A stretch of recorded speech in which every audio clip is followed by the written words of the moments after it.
నా పేరు ములగపాటి బుచ్చిరాజు అండి. మాది ఆనందనగరం, కొమరవీశ్వరవారం, న్యూ కొత్తపల్లి మండలం అండి. మా స్కూల్లో 3, 4 తరగతులను ఈ మధ్య 5 తరగతులను పక్క గ్రామమైనటువంటి నాగంపేట పంపించారు. అలా పంపడం వలన పిల్లలకి చాలా ఇబ్బందులు ఎదుర్కొంటున్నారు. ఎందుకు అలాగా పంపారు ఇలాగని అడిగితే, స్కూలు యాజమాన్యం వల్ల మేము అలా పంపాము, మాకు సంబంధం ఏమీ లేదు అని అడుగుతున్నారండి. ఈ ఎంఈఓ గారును మా ఆనందనగర్ హెచ్ఎం గారు కలిసి చేసినటువంటి ఈ మోసాన్ని మేము అరికట్టవలసిందిగా అధికారులకు చేస్తున్నాం. ఎందుకంటే చిన్నపిల్లలు 3వ తరగతి పిల్లోడు అంత 1 కిలోమీటర్ దూరం భుజాల మీద బుక్స్ పట్టుకుని వెళ్ళకపోతున్నారండి. ఈ పిల్లల తల్లిదండ్రులు అయితేనే ఏంటంటే రెక్కాడితేనే కానీ డొక్కాడదు.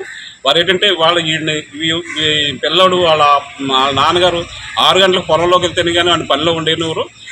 ఆ పని మనిషి ఇది స్కూల్కి పంపితే ఆ పని పోతుంది. ఆ పని పోతే వీళ్ళకి భోజనం లేదు. వీళ్ళంతా ఎస్సీ మాల కులస్తులకు చెందినవారు. భూములు కానీ పుట్టలు కానీ ఎటువంటి ఆదాయాలు లేవు కనుక వీళ్ళు ఏం చేస్తున్నారంటే, ఈ కుర్రోడ్ని చదివించాలంటే పని మానేయాల్సి వస్తుంది. పని మానేస్తే భోజనం లేదు. ఈ 4 రోజులు పని మానిపించేస్తే వీడు తర్వాత వెళ్ళినాకని ఏడుస్తున్నాడు. వీడు ఏమవుతుందంటే బాల కార్మికుడు అవుతున్నాడు. తద్వారా ఏమవుతుందంటే ఇల్లిటరేట్స్ పెరగడానికి అవకాశం ఉంది. దీన్ని ప్రోత్సహించి మరి ఈ స్కూల్ తీసేసి మాలోళ్ళని ఎదగకుండా చేయడానికి ఉద్దేశం మరి ఎంఈఓ గారు మరి ఈ మేడం గారికి వచ్చిందా లేకపోతే ఎవరికి వచ్చిందో మాకు తెలియదు. ఎందుకంటే ఆ స్కూల్ రావడమే ఎస్సీ కమ్యూనిటీని డెవలప్ చేయడానికి ఇచ్చినటువంటి స్కూల్ అది. ఆ స్కూల్లో తీసేయడానికి చేయడానికి కిలోమీటర్ దూరం నడిపిస్తారండి. ఈ పాపము మరి ఎవరి మీద పడుతుందో మాకు తెలియదు. ఎందుకంటే వాళ్ళు వెళ్ళలేకపోతున్నారు, వర్షం వస్తే బయటకు వెళ్తలేరు. దానికైనా అటెండెన్స్ ఫుల్.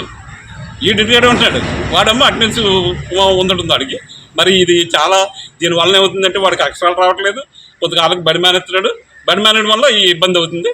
ఇది ఏంటంటే మేము ఎన్నిసార్లు అధికారులు చెప్పినా ఎంఈఓ గారు ఏం చెప్తున్నారంటే, స్కూల్ యాజమాన్యం ఉద్దేశ ప్రకారంగా మేము చేసామంటున్నారు. మరి స్కూల్ యాజమాన్యం ఏమంటారండి? స్కూల్ యాజమాన్యం ఏమంటారంటే, బాబు మాకు తెలియదు, మాకు ఆ మధ్య చేయడం అనేది మాకు వద్దు, మేము అలాగైతే వద్దని చెప్పారండి. వీళ్ళు ఏంటంటే కాగితం మేమంతా అప్లికేషన్ ఇచ్చాం, ఆ స్కూల్ మార్చడానికి వీలేదని సంతకాలు పెట్టి ఎంఈఓ గారికి హెచ్ఎం గారికి ఇచ్చాం. అయినా అవన్నీ ఉన్నాయి. హెచ్ఎం గారు ఏం చెప్పారంటే, స్కూలు ఎలాగోలాగా ఆదేశాలతో అయిపోతుంది, మీరు మీటింగ్ రండి, మీటింగ్కి వస్తే మేము మీరు మీటింగ్ రండి పిలిచి మీటింగ్కి వచ్చినట్టు సంతకాలు పెట్టని చెప్పి వీళ్ళని మోసం చేసి ఈ మీటింగ్ వచ్చినట్టు వీళ్ళు సంతకాలు పెడితే ఇదే మిర్చి చేయమనేటువంటి సంతకాలతోటి ఈ ఎంఈఓ గారును హెచ్ఎం గారు చేసి వీళ్ళని చదువుకోనకుండా చేద్దామనే ఉద్దేశమో మరి ఏంటో తెలియదు. మరి ఈ మానవులు బతకే ఉద్దేశం ఉండకూడదేమో.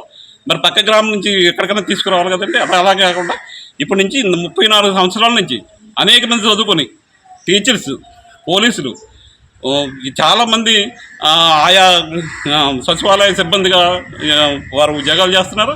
అలాంటి మాల కులస్తుల్లో చదువుకోవడానికి మరి అప్పటి వరకు చదువుకున్న వారు ఉద్యోగాలు చేస్తున్నారు. మరి వీళ్ళు చదువుకోకుండా ఉండాలనే ఉద్దేశం మరి ఏంటో తెలియదు. మరి ఎంఈఓ గారు మరి ఆయన ఉద్దేశం ఏంటో తెలియదు, మరి హెచ్ఎం గారి ఉద్దేశం ఏంటో తెలియదు. వీళ్ళిద్దరూ మాత్రం చాలా వీళ్ళని స్కూల్ యాజమాన్యాన్ని మోసం చేసి దీన్ని మిస్ చేశారు. అధికారులు మాకు మళ్ళీ తిరిగి ఏంటంటే, ఈ కుర్రోళ్ళు ఎలా కాకపోతున్నారు, వీలుంటే ఒక టీచర్ని ఇక్కడ వేసి అటెండెన్స్ ఎక్కడో చేసుకుని స్కూల్ ఇక్కడే చెప్పించవలసిందిగా మనం చేస్తూ ఈ 3 చేస్తున్నాం. మా చేతుల్లో ఏమీ లేదు, మేము పైనుంచి వచ్చిన ఆర్డర్ అని చెప్తున్నారండి. మరి ఈ విషయం ఎంతవరకు నిజమనేది కూడా నిజాలు ఏంటనేది మాకు తెలియదండి. మీరు తగిన న్యాయం, మాకు వివరాలు ఏంటనేది తెలుసుకుని తగిన న్యాయం చేస్తారని మేము కోరుకుంటున్నామండి. నమస్తే అండి. మా గ్రామంలో స్కూల్ లేకుండా చేశారండి. మా పిల్లలు వెళ్ళాలంటే ఇబ్బంది పడుతున్నారండి. మళ్ళీ మా ఆయన గారు పొలంలోకి ఉదయం లేచి పనికి వెళ్ళాలండి. ఆ పిల్లల్ని తీసుకెళ్ళి దేబెట్టి మళ్ళీ రావడం ఆలస్యం అయిపోతుందండి. పనిలోకి రానిస్తలేదండి. మా పిల్లలు వెళ్ళటం ఎంతో ఇబ్బంది, మళ్ళీ గృహానికి రావడం ఎంతో కష్టమైపోతుందండి. మేము పనిలోకి వెళ్ళకపోతే మాకు పొట్టగడదండి. మా ఊరి నుంచి మా స్కూల్ వేరే దిక్కున వేసారండి. మాకు కావాలండి, మా గ్రామంలో మాకు స్కూల్ కావాలండి. దయచేసి మీరు ఇస్తారని నమ్ముతున్నామండి. మా గ్రామంలో మాకు స్కూల్ కావాలండి.